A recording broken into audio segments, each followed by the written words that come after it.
Hi, வணக்கம். வணக்கம். வாங்க. வாங்க வாங்க. தம்பி என்னமோ சொல்லிட்டு இருக்கிறா. என்ன சொல்லிட்டு இருக்கிறா? பெங்காலி ஸ்டைலாமாங்க, சட்னி ஆமாங்க. இது என்ன ஒரு வித்தியாசமான சட்னின்னு எனக்கு தெரியலை. ஆனால் என்கிட்ட சொல்லிட்டு இருக்கிறா. என்ன சொல்லிட்டு இருக்கிறா அப்படின்னா, தக்காளி இப்படி முழுசாக வணக்கி வச்சுருக்குறாங்க.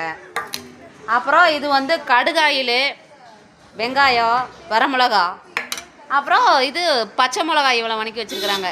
இதெல்லாம் வச்சு என்ன பண்ண போகிற தம்பி?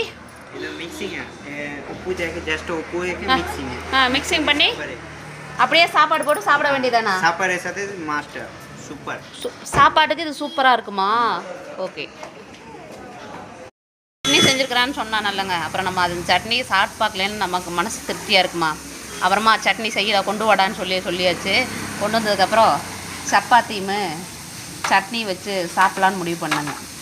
என்ன சட்னி தான் அப்படி வித்தியாசமாக செஞ்சுருக்கிறான்னு தெரிஞ்சுக்கலான்னு ஆசைப்பட்டேன். அது வேறு ஒன்றும் இல்லைங்க, நம்ம ஊரில் செய்கிற தக்காளி குழம்பு சட்னி தான். நம்ம தக்காளி பஜ்ஜின்னு சொல்லுவோம்ல, அதுதான் அந்த சட்னி. அதுக்கு தான் பையன் போய் அத்தனை பில்டப் கொடுக்குறான் நமக்கு.